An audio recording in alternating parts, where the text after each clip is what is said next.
It's Enterprise Strategy Group on location at VMware Explore in Las Vegas. Maybe the biggest announcement at this show is the fact that Broadcom is going to invest an additional $2 billion in VMware. Now, half of that is going to go to R&D, and that would increase their R&D budget by close to 30%. This adds tremendous confidence to any concerns out there about VMware's longevity. At the end of the day, innovation is alive and well at VMware.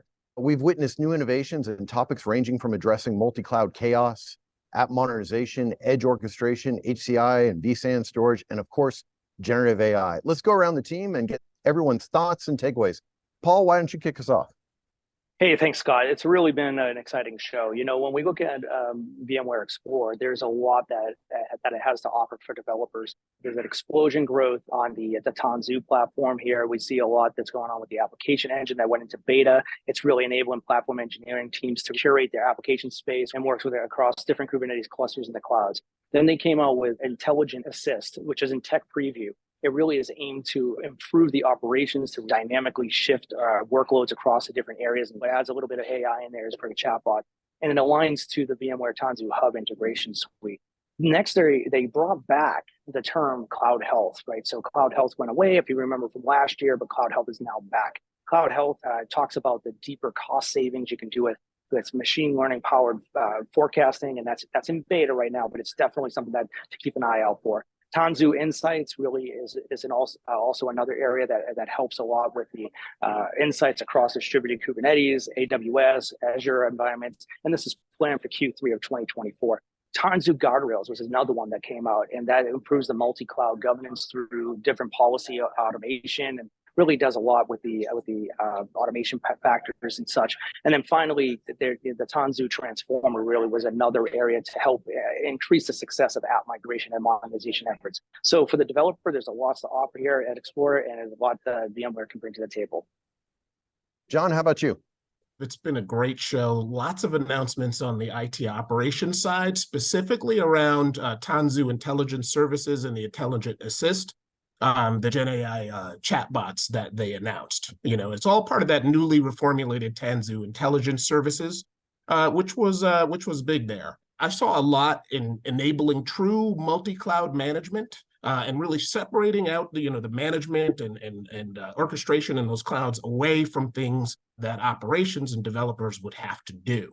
We see in our research enormous skills gaps when it comes to cloud management. And when introducing new cloud management functions. And I think that these intelligent assistants are really going to shorten that learning curve and empower more users, more rank and file IT staff to do more complex things. Now, overall, I thought good announcements for IT operations folks at the show. All right, Gabe, how about you? Yeah, I'll tell you what, end user computing is featured really prominently here, which hasn't always been true in VMware Explorer or VMworld. Specifically, I'm talking about digital employee experience and apps on demand. Digital employee experience, that is a huge theme overall of the show. It's building on the monitoring capabilities of Workspace ONE, adding parts of Workspace ONE intelligence, combining that with automations and remediation capabilities that will help shift left the responsibilities that IT departments and help desks have to endure today. So the idea is more self-service for end users, less work for level 2 and 3 IT support, and level 1 IT support can handle more tasks through VMware's digital employee experience. The coolest thing about it, though, is it can be deployed standalone, which means anybody can use it, whether they're using Workspace ONE UEM or not. On the other side is apps on demand, another big part of their EUC story here. Basically, they've carved out app volumes functionality so that the apps can be delivered to persistent or non-persistent desktops or RDSH environments, even in non-Horizon environments. So you don't have to be a Horizon customer to get the benefits of what I think is probably the most important feature of VMware Horizon, which is VMware app volumes. Even if you tried app volumes in the past and came away unsatisfied, they've done a lot of work to it, and so you should check it out again. Thanks, Gabe. I think I'll go last. A couple things that jumped out to me was VMware announced vSAN Max. With vSAN Max, you can scale capacity independently of compute. Now, this is something I know we've all been waiting for. vSAN Max helps reduce the cost of vSAN HCI environments because what it does is it offers flexibility to scale that capacity without adding additional compute nodes. And that can play a huge role, especially when you consider app licensing costs. We saw the announcement of VMware Edge Cloud Orchestrator. Now, this is a SaaS-based solution that'll simplify application deployments at the edge. And last but not least, I can't talk about tech without talking about generative AI. It's great to see VMware getting into the generative AI solution space. They're strengthening their partnership with NVIDIA and focusing on the essential element of generative AI, and that is privacy. VMware's focused on privacy. They made a big announcement around private AI, and they are working to deliver private AI solutions to their clients. VMware has added its name to that list of key vendors to speak with as your organization or anyone looking at this develops their AI strategy.